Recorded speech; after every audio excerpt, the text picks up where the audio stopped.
Anti light হচ্ছে পুরো anti light. বাবু ছানাটা একবার দেখে নিয়ে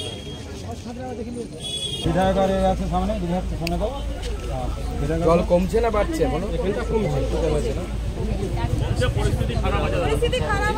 জল জমে থাকলে তো আস্তে আস্তে বাড়ির ভিতগুলো নষ্ট হয়ে যাবে।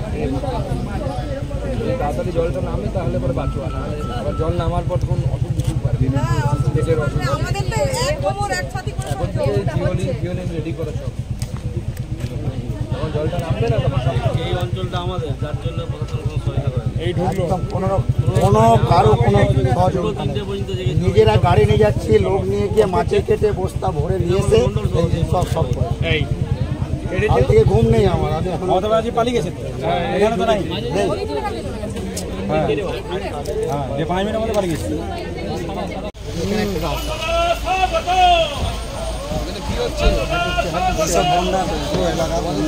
ব্যবস্থা করেছো?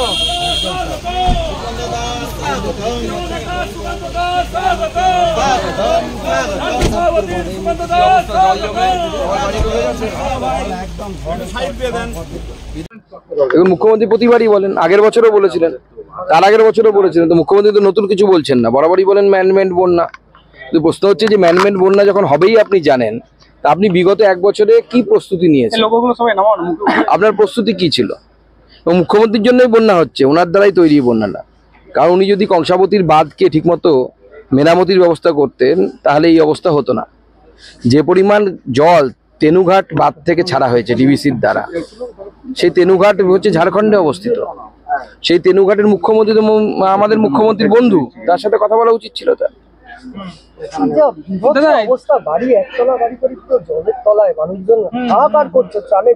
দেখুন, ত্রাণ নেই, সরকারও নেই, আমরা কোথাও সরকারকে দেখতে পাচ্ছি না।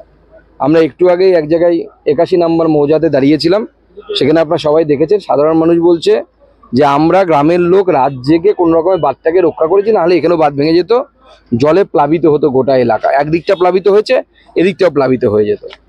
সরকার তো নেই, কাউকেই তো দেখা যাচ্ছে না। মুখ্যমন্ত্রী বলছেন ত্রাণ নিয়ে যেন কোনো অভিযোগ না আসে, সরকার যথেষ্ট অর্থ সহায়তা করছে, অভিযোগ আসলে প্রশাসন ধরবে, জেলা শাসক ও জেলা পুলিশ সুপারকে।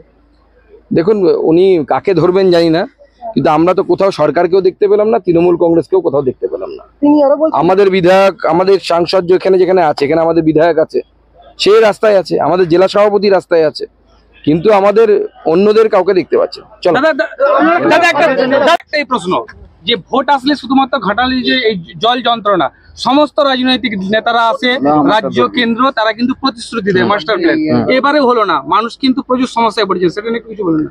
দেখুন, ঘাটালের যে সমস্যা, সেই সমস্যা সমাধানের জন্য মাননীয় মুখ্যমন্ত্রীকে সচেষ্ট হতে হবে। আর সবার আগে কেন্দ্র সরকারের সাথে এই যে একটা দ্বৈরথ সব সময়, মনে হচ্ছে উনি সরকার চালাচ্ছেন না WWF করতে নেমেছেন, যে কেন্দ্র সরকারের সাথে সবসময় একটা কুস্তি করব, এই মানসিকতা থেকে বেরিয়ে এসে কেন্দ্র সরকারের সহযোগিতা নিয়ে সামনের দিকে এগিয়ে যাওয়ার মানসিকতা রাখতে হবে।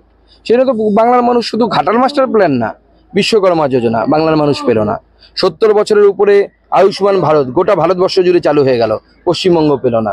সব দিক থেকে বঞ্চিত হচ্ছে, করতে দেবেন না, তো করতে দেব না এই মানসিকতা যদি থাকে, সেই সরকারের মানুষের ভুগতে হয়। মানুষ যতদিন এদেরকে ভোট দেবে, মানুষকে ভুগতে হবে। না, চলো চলো চলো।